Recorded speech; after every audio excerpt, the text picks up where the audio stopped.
रात्री मी माझ्या खोलीत झोपायला गेले. रूममधील फॅन चालू केला तर तो चालूच होत नव्हता. मी बिना फॅनची तर झोपू शकणार नव्हते. मग मी पूजाच्या रूममध्ये गेले. असंही त्या रात्री ती घरी नव्हती. तिच्या रूममध्ये जाऊन फॅन लावून मी बेडवर जाऊन झोपली. काहीच वेळात मी गाढ झोपेत होते. अचानक काही वेळानंतर मला माझ्या शेजारी कोणीतरी असण्याचं जाणवलं. मी फारच झोपेत होते. मला समजलं की ते जावई होते. ते कानात बोलू लागले की, पूजा, तुला अशा प्रकारची पाठमोऱ्या बाजूने मारलेली मिठी फार आवडते ना? माझ्या आठवणीत मला आवडणारी साडी नेसली आहेस. मी अगदी योग्य वेळेत तुला सरप्राईज भेट द्यायला आलो आहे. आज तुला पाठमोऱ्या बाजूने फक्त मिठीच नाही तर अजून बरंच काही सुख मिळणार आहे. एवढं बोलून जावई माझ्या मागून. मित्रांनो, ही एक सत्यकथा आहे. माझं नाव वनिता आहे. माझे वय 45 एवढे आहे. पण मी दिसायला 25 वर्षाच्या मुलगीसारखी दिसते. माझ्या घरात मी, माझा नवरा आणि माझी 2 मुलगी आहे. माझं लग्न लवकरच झाल्यामुळे माझी मोठी मुलगी आता लग्नाच्या वयात आली होती. म्हणून आम्हाला एका नोकरीवाल्या मुलाची प्रतीक्षा होती. काही दिवसानंतर एक चांगला नोकरीवाला मुलगा पूजाला बघायला आला. आम्हाला सगळ्यांना आवडल्याने तिथे लग्न फिक्स करण्याचे ठरवले. पूजाचं लग्न जमल्यानंतर जावई अनेकदा तिला भेटण्यासाठी घरी येत असत. ते जेव्हाही घरी यायचे तेव्हा त्यांच्या बायकोच्या आधी ते सासूला भेटायचा, म्हणजे मला भेटायचा आणि मैत्रिणीसारखा माझ्याशी गप्पा मारायचा. माझा जावई किती बोलका आणि गोड स्वभावाचा आहे असंच आम्ही नेहमी समजत असायचो, कारण जावई आमच्याशी तेवढा फ्री राहायचा. माझ्याशी तर मी त्याची मैत्रीण आहे असंच मला वागवायचा. लग्नाच्या दिवशी विदाईच्या वेळी मी जावयाला म्हणाले, युवराज, माझ्या मुलीला सांभाळून घ्या. तिला आनंदात ठेवा. खूप लाडकी आहे आमची मुलगी. तर ते म्हणाले की, सासूबाई, बायकोला खुश ठेवायचंच लागेल, म्हणजे मुलगी खुश तर सासूबाई खुश. मी माझ्या आयुष्यातील 2 राणींना कधी दुखवणार नाही. तेव्हा जावई सगळ्या नातेवाईकांसमोर पूजासोबत मलाही राणी बोलले होते. तो त्यांचा मनमोकळा व बोलका स्वभाव होता हे मला माहीत होतं. त्यामुळे मी बाकी कोणा नाव ठेवणाऱ्या नातेवाईकांकडं लक्ष दिलं नाही. बघता बघता माझ्या पूजाच्या लग्नाला 15 दिवस झाले. ते दोघे लग्नानंतर एवढे बिझी झाले होते की तिला पहिल्या गोड जेवणालाही माहेरी यायला जमलं नव्हतं. मी तर तिला बोलावून बोलावून थकले होते. मला 2 मुली होत्या, पूजा आणि तिची लहान बहीण आरती. आरती आता 8वीत होती. माझं लवकर लग्न झालं होतं, त्यामुळे मी आताही माझ्या 2 मुलींची बहीण दिसायची. अजूनही माझं तारुण्य साबूत होतं. मी दिसायला जवान होते. मागच्या काही दिवसापासून मला पूजाकडे जायला वेळ मिळाला नव्हता. मला तिला भेटायची फार इच्छा होती. तिच्या लहान बहिणीला ही मोठ्या दीदीची फार आठवण येत होती.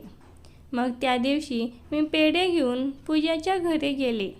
मी तर मोठ्या आनंदाने तिच्या घरी गेले होते. मला वाटलं माझे पोर फार सुखात असेल, कारण तिचा व जावई राजाचा राणीचा संसार होता. जावईचे आई बाबा गावाकडे होते. ते शहरात जास्त यायचे नाही. तेव्हा मुलीच्या घरी जाताच मी जे पाहिलं ते पाहून मी शॉक झाले होते, कारण जो विचार करून मी पूजेच्या घरी गेले होते त्याच्या उलटच तिथलं दृश्य होतं. जाताच मला माझ्या पूजाच्या डोळ्यात पाणी दिसले. मला पाहून तिने माझ्या जवळ येऊन थेट मला मिठी मारली. पूजा फारच दुखावल्या गेली होती असं तिच्या रडण्यावरून मला दिसत होतं, कारण ती फारच भावूक झालेली दिसत होती. मी तिला तिच्या रडण्याचं कारण विचारलं. तेव्हा काहीही न बोलता ती तिच्या खोलीत निघून गेली. त्यावेळी तिथे जावई होते. मी त्यांनाही माझ्या मुलीच्या रडण्याचं कारण विचारलं, पण ते मला काही सांगायला तयार नव्हते. तेव्हा मी पूजाच्या मागे तिच्या रूममध्ये गेले. तेथे जाऊन मी तिला आधी शांत केलं. नक्कीच जावई व तिच्यामध्ये काहीतरी वाद झालेलं मला जाणवत होते. मी समजले होते की नवरा बायकोची छोटी मोठी भांडणं असतील. नवीन लग्न असल्यामुळे पूजा तिच्या नवऱ्यावर थोडी नाराज असेल. नवीन लग्नामध्ये बायकोला नवऱ्याचा लगेचच राग येतो. पूजाचं ही तसंच काही झालं असेल असं मी समजत होते. तेव्हा मी तिला शांत करूनही ती माझ्याशी खोलून बोलत नव्हती. जावई खोलीत येताच त्याचा धाक तिला दिसत होता, कारण ती वारंवार खोलीच्या दरवाजाकडे बघत होती. मग तेव्हा मी तिच्या खोलीचा दरवाजा बंद केला व पाण्याचा ग्लास देऊन पुन्हा तिला विचारलं की नेमकं काय झालंय? असं रडून तुला होणारा त्रास कमी होणार नाही. नेमकं काय घडलंय ते मला सांग. तेव्हा पूजाने मला जे काही सांगितलं ते ऐकून तर मी थक्कच राहिले होते, कारण पोरीच्या लग्नाला अजून 15 दिवसही पूर्ण झाले नव्हते. तो जावायच्या नको त्या गोष्टी तिच्या समोर आल्या होत्या. पूजाने मला सांगितलं की तिने तिच्या नवऱ्याची कुणा मुलीसोबत प्रेमाची चॅटिंग बघितली आहे. त्या सगळ्या नुकत्याच लग्न झाल्यानंतरच्या गोष्टी होत्या. हे सगळं पाहिल्यामुळे पूजा फार नाराज झाली होती. ती म्हणाली, आई, मी माझ्या आयुष्याचा जोडीदार निवडायला चुकले. मी युवराजला वेळीच ओळखू शकले नाही. त्यावेळी मीही जावईला फार चिडले होते. मी माझ्या मुलीला अशा लफडेबाज माणसाकडे अजिबात राहू देऊ शकत नव्हते. तेव्हाच मी पूजाची बॅग पॅक केली आणि तिला घेऊन माझ्या घरी निघाले.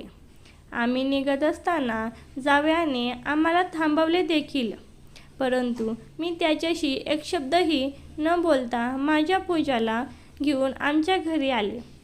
घरी आल्यावर मी माझ्या नवऱ्याला ही सगळं काही सांगितलं. आसूचे बाबा खूप समजदारही होते. ते म्हणाले, काहीतरी गैरसमज झाला असेल. ते दोघे एकमेकांशी बोलले तर सगळं काही सॉल्व्ह होईल. मुलीच्या लग्नाला अजून महिना दिवसही झाले नाहीत. तिला असं घरी ठेवून योग्य नाही. तू पोरांना समजवण्याचा प्रयत्न कर. पूजाचे बाबा तेवढे बोलून ते कामाला निघून गेले. माझा नवरा एका प्रायव्हेट कंपनीमध्ये मोठ्या पदावर होते. दिवसातून 8 तास तर ते कामावरच असायचे. म्हणून घराची जबाबदारी माझ्यावर सोडली होती. त्या दिवशी पूजा माहेरी आली तरीही ती रडतच होती. मी तिला समजवण्याचा फार प्रयत्न केला. पुढे 2-3 दिवस उलटले. पूजा तिच्या नवऱ्याचे फोन उचलत नव्हती. मग जावयाने मला कॉल केला. ते म्हणाले, सासूबाई, मला एकदा माझ्या बायकोसोबत समोरासमोर बोलायचं आहे. प्लीज तुम्ही तिला समजवा. ती मला तिथे यायला नकार देत आहे. मी जावयाला म्हणाले, तुम्ही जे काही कृत्य केले आहेत ते पाहूनही तिने तुमच्याशी बोलावं अशी तुम्ही अपेक्षा तरी कशी करू शकता? पूजा सध्या रागात आहे. ती तुमच्याशी बोललेलं की नाही हे मी नाही सांगू शकत. एवढं बोलून मी जावयाचा फोन ठेवला. मला तेव्हा ते ठाऊक नव्हतं की जावई अचानक घरी येऊन आमच्या दोघात असं काही घडणार आहे. त्या दिवशी पूजाची जवळची मैत्रीण तिला भेटायला घरी आली होती. येताच ती पूजाला म्हणाली, मग कशी चालली आहे न्यू मॅरिड लाईफ? जिजू तर तुझ्यावर खूप प्रेम करत असतील ना? तिच्या मैत्रिणीचं बोलणं ऐकून पूजा रडू लागली. ती तिची जवळची मैत्रीण होती म्हणून तिने तिला तिच्या नवऱ्याचे नको ते कृत्य सांगितले. ते ऐकून दिव्या ती शॉक झाली होती. ती पूजाला समजावू लागली की होईल सगळं ठीक, नाहीतर तू निर्णय घेऊन टाक. मी तर माझ्या मुलीचा निर्णयाला सहमत होते. ती जे म्हणेल ते मी करायला तयार होते. पण पूजाने दिव्याच्या बोलण्याचं उत्तर दिलं नाही.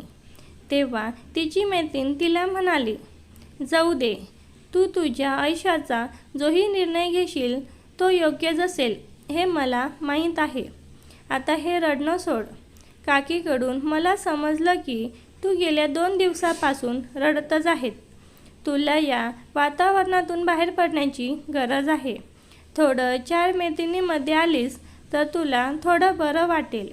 तू या विचारातून थोडी फ्री होशील. आज रात्री आपल्या फ्रेंड सर्कलमधील पायलची वाढदिवसाची पार्टी आहे. तिने तुलाही बोलवलं आहे, पण बहुतेक तू तिचा मेसेज पाहिला नाहीस, म्हणून तिने माझ्यामार्फत तुझ्याकडे पुन्हा एकदा आमंत्रण पाठवलं आहे. तेव्हा पूजा पार्टीला जायला तयार नव्हती. तिला त्या नको त्या माणसाच्या विचारात बसायची हौस आली होती. तेव्हा मी व दिव्याने तिला पार्टीला जाण्यास खूप आग्रह केला. तेव्हा ती जायला तयार झाली. त्या रात्री पूजाच्या तिच्या मैत्रिणीच्या घरी मुक्काम होता.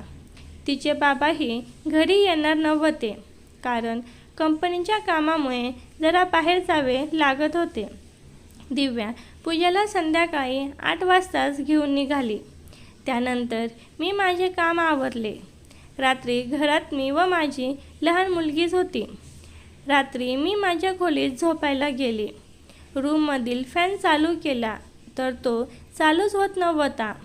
मी बिना फॅनची तर झोपू शकणार नव्हते. मग मी पूजाच्या रूममध्ये गेले. असंही त्या रात्री ती घरी नव्हती. तिच्या रूममध्ये जाऊन फॅन लावून मी बेडवर जाऊन झोपली. काहीच वेळात मी गाढ झोपेत होते. अचानक काही वेळानंतर मला माझ्या शेजारी कोणीतरी असण्याचं जाणवलं. मी फारच झोपेत होते. अचानक माझ्या तोंडावर हात आला व कानात हळूवार बोलण्याचा आवाज घुमू लागला. माझ्या मागे कुणी पुरुष होता ते तर मी समजले होते. त्याने माझ्या तोंडावर हात ठेवला होता व मला कमरेतून पकडून ठेवलं होतं. त्यामुळे न मला बोलता येत होता ना काही हालचाल करता येत होता. तेव्हा मी तिथे पडून त्याच बोलणं ऐकू लागले. मी व्यवस्थित तो आवाज लक्षात घेतला. तेव्हा मला समजलं की ते जावई होते. ते कानात बोलू लागले की, पूजा, तुला अशा प्रकारची पाठमोऱ्या बाजूने मारलेली मिठी फार आवडते ना. मला माहीत आहे तुझा राग आता निवळला आहे, म्हणूनच तू माझ्या आठवणीत मला आवडणारी साडी नेसली आहेस. मी अगदी योग्य वेळेत तुला सरप्राईज भेट द्यायला आलो आहे. आज तुला पाठमोऱ्या बाजूने फक्त मिठीच नाही तर अजून बरंच काही सुख मिळणार आहे. एवढं बोलून जावई शांत झाले आणि त्यानंतर तर मी विचारही केला नव्हता असं ते माझ्यासोबत वागू लागले. जावईने मला मागच्या बाजूने रेटायला सुरुवात केली. त्याचा वाढता स्पर्श पाहता ते पुढे काय करतील हे ते मी सांगू शकत नव्हते. खोलीतही मंद प्रकाशाचा लाईट सुरू होता, त्यामुळे जावई मला ओळखू शकले नव्हते. मला पण खूप भारी वाटत होतं. त्याचं रेटन वाढतच गेलं. जावई त्याचं पूर्ण भान हरपण्याआधी मला त्याच्यापासून लांब व्हायचं होतं. तेव्हा मी पूर्ण ताकद लावून स्वतःला बेडवरून खाली ढकललं. तेव्हा माझ्यासोबत जावई बेडवरून खाली आले होते. ते तेव्हा पुढील बाजूने माझ्या अंगावर आले होते. बेडवरून खाली पडताच त्याची पकड सुटली आणि तेव्हा मी लगेचच त्याच्यापासून बाजूला झाले व जाऊन खोलीतील लाईट सुरू केला. लाईट लागताच मला पाहून जावई दचकले. आम्ही दोघांनीही एकमेकांकडे पाहून एकच हावभाव केले. जावई म्हणाले, सासूबाई तुम्ही? मी दचकून तेच म्हणाले की, जावई बापू तुम्ही? मी त्यांना म्हणाले, जावई बापू तुम्ही माझ्यासोबत हे सगळं काय करत होतात? पूजाने तुम्हाला इथे येण्यास नकार दिला होता, तरी तुम्ही आलात आणि तेही रूमपर्यंत. तुमचं वागणं मला अजिबातच आवडलं नाही. आताच्या आता इथून चालते व्हा. तेव्हा जावई म्हणाले, सासूबाई कृपया माझं बोलणं ऐकून घ्या. सगळ्यात आधी तर मी तुमची माफी मागतो. मला तर माहीत नव्हतं की पूजाच्या खोलीत तुम्ही झोपल्या आहात. मला वाटलं की माझी बायको आहे म्हणून मी ती समजून तुम्हाला बिघडलो. मला माहीत आहे पूजाने मला इथे येण्यास नकार दिला आहे, पण मला तिच्याशी बोलायचं होतं. तुम्हीही माझी बाजू ऐकायला तयार नव्हत्या म्हणून मी पूजाशी समोरासमोर बोलायला इथे निघून आलो. पण येताच एवढा मोठा गैरसमज होईल ते मला ठाऊक नव्हतं. मी विचार केला, मगाशी जावायचा काय गैरसमज झाला होता ते तर मी समजले, परंतु त्याचं त्या प्रकारे वागणं मला खटकलं होतं. ते नेहमीच पूजाचं तोंड बंद करून तिच्यासोबत असेच असतील का? तेव्हा मी त्यांना म्हणाले, तुम्ही पूजा समजून आता ज्या प्रकारे माझ्या तोंडावर हात ठेवला होता तसं नेहमीच तुम्ही पूजासोबत वागतात का? याचा अर्थ तुम्ही तिच्या मर्जीविरुद्ध तिला त्रास देता. त्यावर जावई म्हणाले, नाही नाही सासूबाई, तुम्ही काहीही गैरसमज करून घेऊ नका. मी आता पहिल्यांदाच तिच्या तोंडावर हात ठेवला, जेणेकरून मी आलोय हे समजल्यावर तिने आरडाओरडा करू नये. जर ती ओरडली असती तर तुम्ही या खोलीत आल्या असता, मग मला पूजासोबत मनमोकळं बोलता आलं नसतं. जावायची उत्तर तर एकदम स्पष्ट होतं. त्यात कुठलीही हेराफेरी मला दिसत नव्हती. मी त्यांना म्हणाले, तुम्ही पूजाला भेटायला आला आहात ना, परंतु ती तिच्या मैत्रिणीच्या घरी पार्टीला गेली आहे. ती उद्या सकाळीच घरी येईल. तुम्ही आता तुमच्या घरी जाऊ शकता. तेव्हा जावई म्हणाले, मी पूजाला भेटल्याशिवाय इथून जाणार नाही. सासूबाई, प्लीज तुम्ही तर माझी बाजू ऐकून घ्या. ते माझ्याशी बोलत असताना घराची बेल वाजली. रात्रीच्या 3 वाजता पूजाचे बाबा घरी आले होते. तेव्हा सासऱ्याला पाहून जावई सासऱ्याकडे विनवणी करू लागले की मला पूजाला भेटायचं आहे. जे काय झालं तो एक गैरसमज आहे. प्लीज मला तिच्याशी बोलून आमच्यातील वाद मिटवायचे आहेत. माझ्या नवऱ्याला तर तेच हवं होतं, त्यामुळे त्यांनी जावायला तिथे थांबण्यास होकार कळवला. जावई पूजाच्या रूममध्ये गेल्यानंतर मी व माझा नवरा आमच्या खोलीत गेलो. दुसऱ्या दिवशी सकाळी पूजा घरी आली. तेव्हा तिच्या खोलीत तिच्या नवऱ्याला पाहून ती चिडली होती, परंतु तिच्या बाबांनी व मी तिला समजावलं तेव्हा ती युवराजशी बोलायला तयार झाली. सकाळचा नाश्ता झाल्यानंतर जावई त्याच्या बायकोला बाहेर फिरायला घेऊन गेले. ते संध्याकाळी 6 वाजताच घरी आले. घरी येताच जावई म्हणाले, सासूबाई, आता काही दिवस मी माझ्या बायकोसोबत इथेच थांबणार आहे, कारण अजूनही तिचा माझ्यावरचा राग गेला नाही. इथे सगळ्यांसोबत राहिलो तर आमच्यात निदान वाद तर होणार नाहीत. ते घरही जावायचंच होतं, त्यामुळे मी त्यांना तिथे राहण्यास नकार देऊ शकले नाही. तेव्हा ते हळूच माझ्या कानात म्हणाले, सासूबाई, तुमच्यासारखी सासू मिळणे म्हणजे लॉटरी लागल्यासारखेच आहे. जावईने माझ्या गळ्यात हात टाकून मला एकेरी मिठी मारली. ते म्हणाले, तुमच्या समजदारीमुळे पूजा माझ्याशी 2 शब्द बोलायला तयार झाली. मी तुमचे आभार मानावे तेवढे कमीच आहे. जावई माझं फारच कौतुक करत होते. पुढे 4-5 दिवस उलटले तरी जावई आमच्याच घरी होते. गेल्या 4 दिवसापासून मी त्यांना हॉलमध्ये झोपलेलं पाहत होते. त्याचं हॉलमध्ये झोपण्याचं कारण मला ठाऊक होतं. पूजा तिच्या नवऱ्याला जवळ येऊ देत नव्हती आणि हे मी माझ्या डोळ्यांनी पाहिलं होतं. त्या दिवशी रात्री मी पाण्याची बॉटल घेऊन माझ्या खोलीत जात होते. तेव्हा जावाने मला थांबवलं. ते म्हणाले, सासूबाई, आता तुम्हीही माझ्याकडे दुर्लक्ष करून जाऊ नका. माझी बायको तर गेल्या 4 दिवसापासून मला तिच्या खोलीतही झोपू देत नाही. मला लग्न झाल्यापासून बायकोचं प्रेम हवं तसं मिळालंच नाही. जावई माझ्याशी पर्सनल गोष्टी बोलू लागले. ते म्हणाले, तुम्ही माझ्या फक्त सासू नाही तर मला माझ्या मैत्रिणीसारख्या आहात. म्हणून मी तुमच्याशी सगळं मनमोकळेपणाने बोलेल. या घरात एक तुम्हीच तर आहात ज्या की माझ्या सगळ्या भावना समजून घेता. मी जावईच्या अशा कुठल्या भावना समजून घेतल्या होत्या ते मला कळत नव्हतं, परंतु ते एका स्त्रीच्या प्रेमासाठी जर जास्तच कावरेबावरे झालेले दिसत होते. ते माझ्यासोबतच असं काही करण्याची इच्छा दर्शवतील हे मला ठाऊक नव्हतं. दुसऱ्या दिवशी जेवण झाल्यावर प्रत्येकजण आपापल्या खोलीत निघून जातात. पूजा आणि मी एका रूममध्ये झोपले आणि पूजाचे वडील वेगळ्या रूममध्ये झोपतात.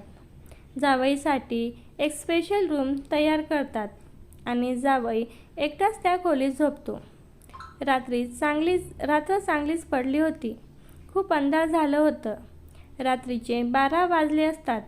युवराज नवीन ठिकाणी असल्यामुळे त्याला झोप लागत नाही. तो वारंवार बाजू बदलत असतो, अस्वस्थ होतो. शेवटी तो पूजाचा फोनवर मेसेज करतो. पूजा गाढ झोपेत असते. तिचा मोबाईल माझ्याकडे असतो.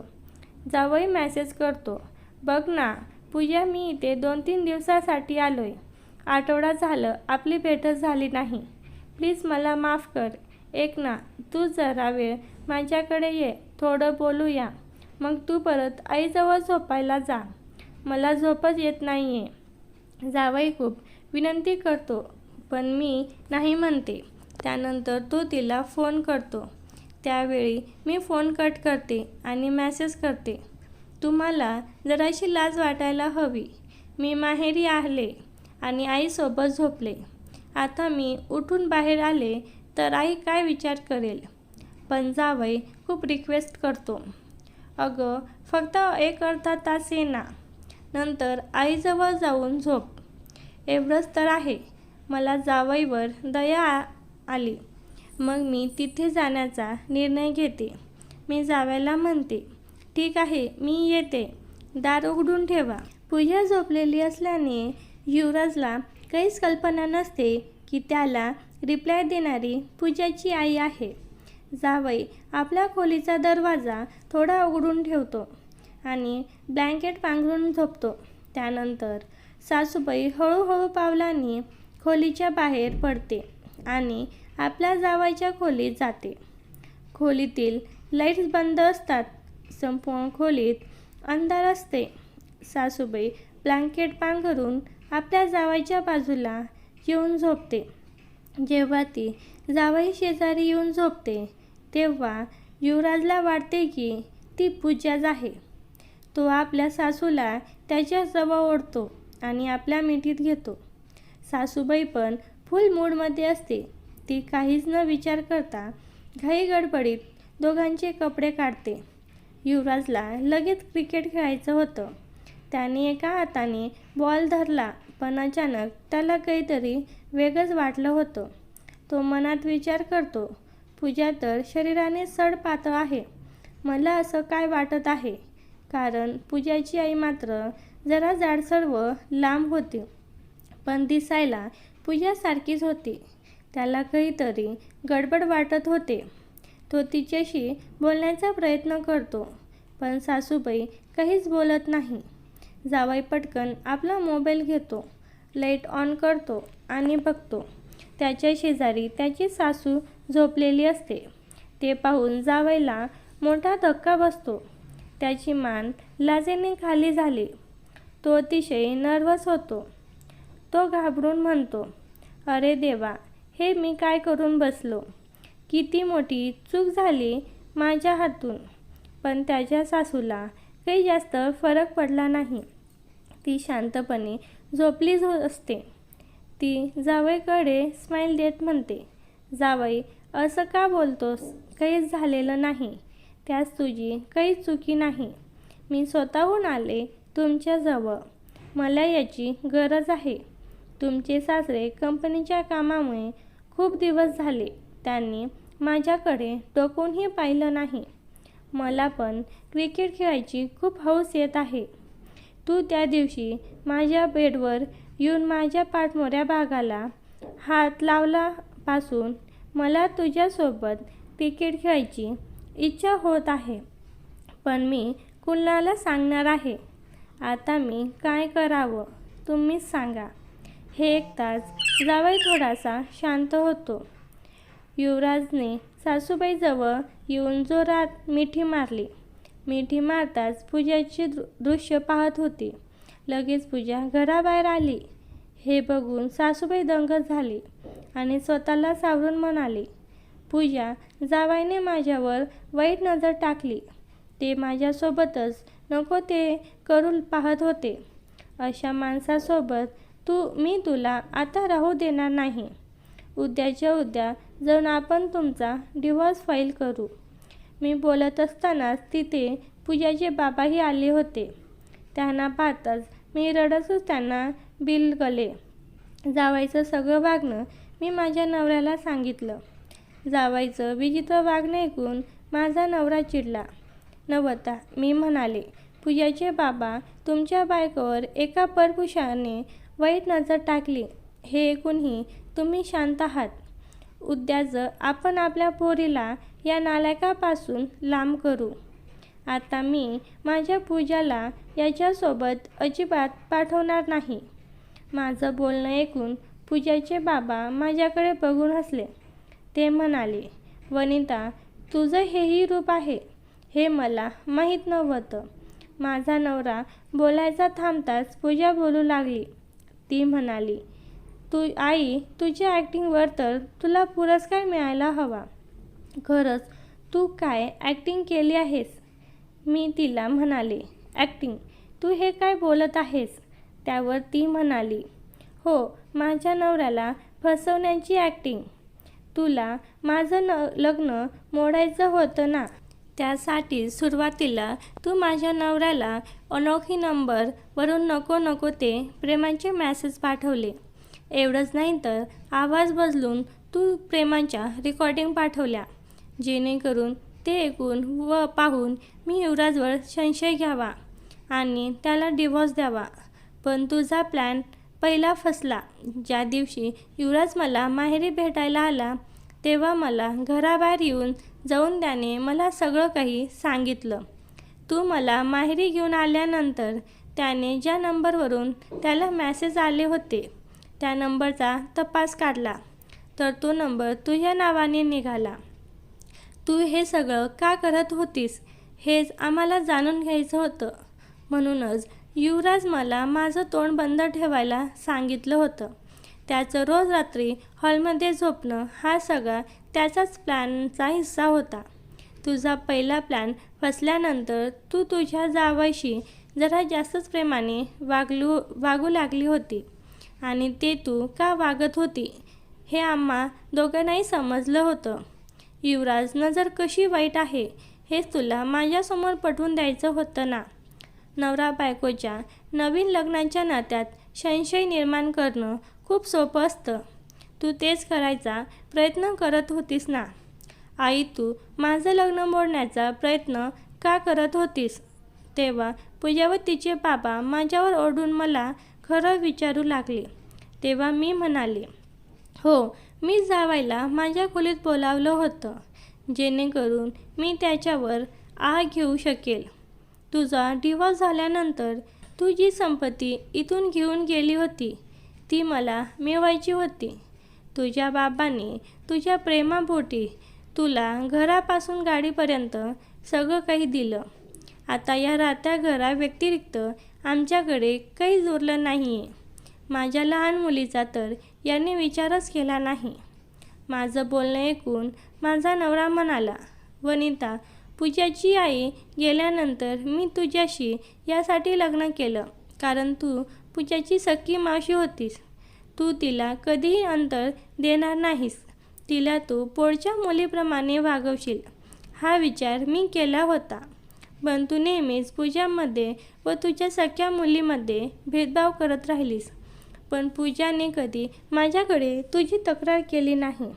पण आज तू तुझं सावत्र आईचं रूप शेवटी समोर आणलंच. मित्रांनो, खरंच आजकाल नात्यापेक्षा पैसा महत्त्वाचा झाला आहे का. कारण काही ठिकाणी असंही निदर्शनात येतं की जिथे पैसा असतो तिथेच नातेही टिकून असतात आणि जिथे पैसा नसतो त्याला मात्र कोणीही विचारत नाही. खरंच विचार करण्यासारखी गंभीर बाब आहे.